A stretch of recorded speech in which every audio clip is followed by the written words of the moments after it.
வணக்கம் நண்பர்களே. நான் எங்கே இருக்கேன்னு பார்த்தீங்களா, மகிழ் ஹேண்டிகிராஃப்ட் அம்பத்தூருக்கு போயிருந்தேங்க. இங்கே நீங்கள் வந்தீங்க அப்படின்னா உங்கள் கண்ணுக்கு ஒரு அழகான விருந்தே காத்துட்டு இருக்கு. நீங்கள் ஒரு பொருள் வாங்க போனீங்கன்னா உங்கள் மைண்டை மாற்றி நிறைய பொருள் வாங்க வச்சுருவாங்க. எனக்கு இந்த கௌரி செட்டு ரொம்ப பிடிச்சிருந்தது, ரொம்ப க்யூட்டாக இருந்ததுல்ல. அதுக்கு பக்கத்துலேயே பார்த்தீங்கன்னா அவங்களோட ஸ்பெஷல் கருங்காலி, ஒரிஜினல் கருங்காலி மாலை இவங்க கிட்ட கிடைக்குதுங்க. யாருக்கு தேவையோ வாங்கி தாராளமாக பயன்படுத்தலாம். அதே மாதிரி இவங்க கிட்ட மினியேச்சர்லேருந்து பெரிய சுவாமி சிலைகள் வரைக்கும், வீட்டுக்கு தேவையான அலங்கார பொருட்கள் வரைக்கும் எல்லாமே ரொம்ப நேர்த்தியாக அழகாக பண்ணியிருக்காங்க. எனக்கு இந்த வால் ஹேங்கிங்கோட சவுண்ட் ரொம்ப பிடிச்சிருந்துச்சு, ரொம்ப அழகாக இருந்தது. அதுக்கப்புறம் பார்த்தீங்கன்னா நிறைய சிலைகள்ங்க, ரொம்ப அழகழகாக பிள்ளையார்லாம் விதவிதமாக வச்சுருந்தாங்க. அந்த பிள்ளையார் பாருங்களேன் எவ்வளோ அழகாக ஒய்யாரமாக படுத்துட்ருக்காருல்ல. அது வந்து நாளைக்கு விநாயகர் சதுர்த்திக்கு முதல் நாள் இங்கே வந்ததுனால எனக்கு ரொம்ப அழகாக இது ரொம்ப பிடிச்சிருந்துச்சு.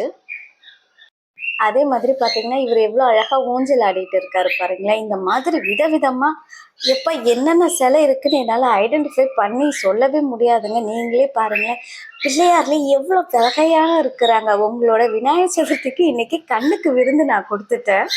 எல்லாரும் என்ஜாய் பண்ணிக்கோங்க. அப்படியே பிள்ளையாருக்கு ஒரு தோப்புக்காரணமும் நமஸ்காரமும் வீடியோ மூலமாக போட்டுக்கோங்க. எவ்வளோ க்யூட்டாக இருக்கார்ல இந்த விநாயகர், எனக்கு ரொம்ப பிடிச்சிருந்துச்சு.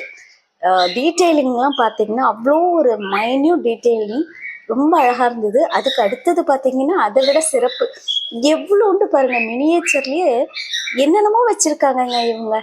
ஆந்தை, அதுக்கப்புறம் கோமாதா சிலை, லாஃபிங் புத்தா, லக்ஷ்மி, முருகர், பிள்ளையார் பார்த்தீங்கன்னா ரொம்ப க்யூட்டாக கண்ணை மூடி வாயை மூடி காதை மூடி இதெல்லாம் ரொம்ப அழகாக இருந்தது. நான் இங்கே தான் பார்த்தேன் ஃபர்ஸ்ட் டைமே. நான் வாங்க போனதை மறந்துட்டு இங்கே பாருங்க, அவர் வீணையெல்லாம் வாசிக்கிறாருங்க. விநாயகர் ஒருத்தர் படுத்துட்டு இருக்காரு. இதெல்லாம் இன்னைக்கு பூரா பார்த்துட்டே இருக்கலாம் போல இருந்துச்சு. நான் வாங்க போனதை மறந்துட்டு இது பாருங்களேன், அர்ஜுனரும் கிருஷ்ணரும் தேரோட்டுற அந்த இது ஸ்டாச்சூஸ் வச்சுருக்காங்க. அதுக்கப்புறம் கோமதி சக்கரத்தில் இவங்க கிட்ட விதவிதமான அந்த கோமதி சக்கர ட்ரீஸு, கிறிஸ்டல் ட்ரீஸ் எல்லாம் இருந்தது. பார்க்கவே ரொம்ப பியூட்டிஃபுல்லாக இருந்துச்சு. விளக்குகளும் அவ்வளோ அழகாக இருந்தது, நல்ல நேர்த்தியாக இருந்தது அவங்களோட விளக்குகள் கூட.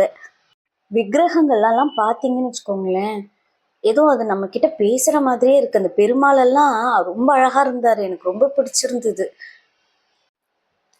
அப்புறம் பார்த்தீங்கன்னு வச்சுக்கோங்களேன், நான் ஒரு விஷயம் பார்த்தேங்க. நல்ல விளக்குக்கு மேலெலாம் வந்துட்டு ஒரு கலசம் வச்சுருந்தாங்க. நம்ம இந்த தேங்காய் மா இலையெல்லாம் வச்ச கலசம் இருக்கு இல்லையா, அந்த கலசம் தேங்காயை நான் எடுத்து ட்ரை பண்ணி பார்த்தேன், அதாவது தேங்காய் தனியாக வருதா அப்படின்னு சொல்லிட்டு. ஆனால் அந்த தேங்காய் வரலை, அதோட அட்டாச் ஆகி தான் இருந்துச்சு. பட் வந்து நம்ம கலசம் வச்சு பூஜை பண்ணணும்னு நினைக்கிறவங்களுக்கு இது ரொம்ப அழகாக இருக்குல்ல, ரொம்ப நேர்த்தியாக க்யூட்டாக அந்த மா இலையெல்லாம் அழகாக தொங்கிட்டு அந்த தேங்காய் சென்ட்ரு பண்ணி ரொம்ப அழகாக இருந்தது. அதே மாதிரி இந்த கோமதி சக்கரம் பார்த்தீங்களா, எவ்வளோ ஒரு நல்ல ஒரு வால்யூம்டாக இருந்தது. மற்ற இடத்த காட்டிலும் இதில் நல்ல அடர்த்தியாக இருந்தது. இந்த பிள்ளையார் என் கண்ணை உறுத்திட்டே இருந்தார்.